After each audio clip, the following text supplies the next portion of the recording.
আজকে আমরা হক কথা বলতে ভুলে গিয়েছি। আজকে আমরা তেল মারতে শিখে গিয়েছি, যার কারণে আজকে সমাজের মধ্যে এই অবস্থা, আজকে দেশের মধ্যে এই অবস্থা। আজকে আমরা তেল মারতে শিখে গিয়েছি, হক কথা বলি না, যার কারণে সমাজ থেকে হক বিচারগুলো উঠে যাচ্ছে। কথা বলেন ঠিক কিনা? হক কথা বললে আবার ভাইয়ের সম্পদ ভাইয়ে খায়, হক কথা বললে আবার এতিমের সম্পদ চাচাই খায়, হক কথা বললে সমাজের মধ্যে অপকর্ম বৃদ্ধি পায়, হক কথা বললে আবার সমাজের মধ্যে বেয়াদবি বৃদ্ধি পায়। হক কথা বলবেন, প্রয়োজনে আপনার উপর চাপ আসুক, হক কথা বলবেন। প্রয়োজনে আপনার উপর দোষ আসুক, আপনি জেল খাচ্ছেন, মনে রাখতে হবে দুনিয়ার যে হায়াত রয়েছে সম্পূর্ণ অল্প সময়ের জন্য।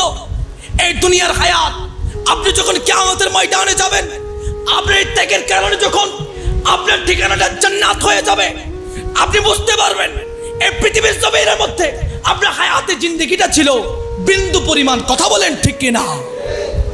60-70 বছর হায়াত নিয়ে পাগল হয়ে গিয়েছেন, 60-70 বছর হায়াত নিয়ে বাহাদুরিতে আপনি থাকতে পারছেন না। মনে দেখেন না, যাদের সাথে আপনি বাহাদুরি দেখাইছিলেন, গায়ের বল দেখিয়েছিলেন, কেউ আপনাকে 1 সেকেন্ডের জন্য মনে রাখবে না। কথা বলেন ঠিক কিনা? কি জন্য করছে?